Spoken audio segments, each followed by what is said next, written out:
Telangana rising global summit లో పెట్టుబడులు వెల్లువెత్తాయి. 2 రోజులకి కలిపి 5,39,495 కోట్ల పెట్టుబడులొచ్చాయి. తొలి రోజు 2,43,000 కోట్ల పెట్టుబడులు రాగా రెండవ రోజు 2,96,495 కోట్ల పెట్టుబడులకు ఒప్పందాలు కుదిరాయి. తెలంగాణలో 150 కోట్లు పెట్టుబడి పెట్టేందుకు గోద్రేజ్ ఇండస్ట్రీస్ గ్రూప్ ముందుకొచ్చింది. రాష్ట్రంలో డైరీ వ్యాపారాన్ని రోజుకి 5 లక్షల లీటర్ల సామర్థ్యానికి విస్తరించే ప్రతిపాదనపై ప్రభుత్వంతో అవగాహన కుదిరింది. 40 ఎకరాల భూమి అవసరమన్న సంస్థ 2 ఏళ్లలో 300 ప్రత్యక్ష ఉద్యోగాలను కల్పిస్తామని తెలిపింది.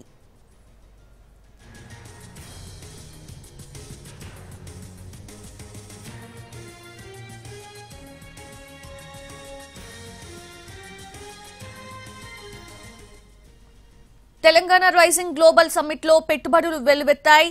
లేటెస్ట్ అప్డేట్స్ అందించేందుకు మా తెలంగాణ ఇన్పుట్ ఎడిటర్ దొంతు రమేష్ సిద్ధంగా ఉన్నారు. రమేష్,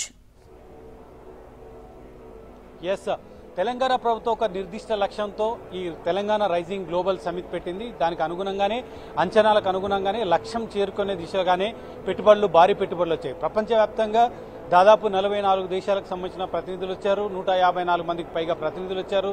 వాళ్ళందరూ కూడా ఈ తెలంగాణ రైజింగ్ గ్లోబల్ సమిట్లో పాల్గొన్నారు. తెలంగాణ ప్రభుత్వం ఏ విధంగా ముందుకెళ్తుంది, పరిశ్రమలు స్థాపించడానికి, ఇతర ఎంటర్టైన్మెంట్ రంగాన్ని ప్రోత్సహించడానికి, పర్యాటక రంగాన్ని ప్రోత్సహించడానికి, ఫార్మా రంగాన్ని ప్రోత్సహించడానికి ఏ విధంగా అనుకూలత ఉంది, ఏ విధంగా సానుకూలత ఉంది, ఏ విధమైన రాయితీలు ఇస్తున్నారు, వీటన్నిటికి సంబంధించి కూడా తెలంగాణ ప్రభుత్వం పెట్టుబడిదారులను కన్విన్స్ చేసింది.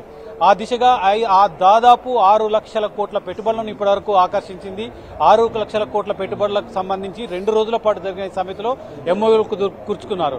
నేరుగా ముఖ్యమంత్రి రంగంలోకి దిగారు. ఇతర అధికారులు, పరిశ్రమల శాఖ సంబంధించిన అధికారులు, పరిశ్రమల శాఖ మంత్రి శ్రీధర్ బాబుతో పాటు డిప్యూటీ సీఎం బట్టి విక్రమార్క, ముఖ్యమంత్రి రేవంత్ రెడ్డి స్వయంగా ఇక్కడ కూర్చొని ఎంఓయూలు ఆ కంపెనీ ప్రతినిధులకు భరోసా ఇచ్చే విధంగా పెట్టుబడులు పెడితే తెలంగాణలో ఏ విధంగా పరిశ్రమలు అభివృద్ధి చెందుతాయి, ఏ విధంగా పర్యాటకంలో అభివృద్ధి చెందుతారు, ఈ అన్ని అంశాలు కూడా కూలంకషంగా వాళ్ళతో చర్చించి వాళ్ళకు ఉన్న వెసులుబాట్లను, అనుకూలతలను అన్ని కూడా వివరించిన తర్వాత ఎంఓయూలు కుదుర్చుకున్నారు. భారీ పెట్టుబడులు నిన్న చూస్తే మనకు దాదాపు మొత్తంగా 2 రోజుల పాటు 5,39,000 కోట్ల పెట్టుబడులు ఇప్పటి వరకు వచ్చాయి. ఇంకా ఎంఓయూలు జరుగుతూనే ఉన్నాయి. అది కాస్త 6.5 లక్షల కోట్లకు, 7 లక్షల కోట్లకు కూడా పెరిగే అవకాశం ఉంది. మొదటి రోజు 2 లక్షల, రెండో రోజు 2,96,000 కోట్లకు జరిగింది. ఈ రోజు మొత్తం 2 లక్షల కోట్లకు పైగా జరిగింది. మొత్తం కలిపితే 5,39,000 కోట్లకు మొత్తం పెట్టుబడులకు సంబంధించిన ఎంఓయూలు జరిగాయి. దీనికి సంబంధించి కూడా అందరూ కూడా పారిశ్రామికవేత్తలు చాలా హ్యాపీగా ఫీల్ అయ్యారు. విజన్ ఏ విధంగా ఉంది, తెలంగాణ ఏ విధంగా ముందుకెళ్తుందన్న అంశానికి సంబంధించి ప్రభుత్వము, అధికారులు, ప్రతినిధులు ఇచ్చిన అన్ని విషయాలను కూడా చర్చించిన తర్వాత వాళ్ళందరూ ముందుకొచ్చారు. ఇక కొద్దిసేపట్లో ముఖ్యమంత్రి రేవంత్ రెడ్డి విజన్ డాక్యుమెంట్ ని ఆవిష్కరించబోతున్నారు.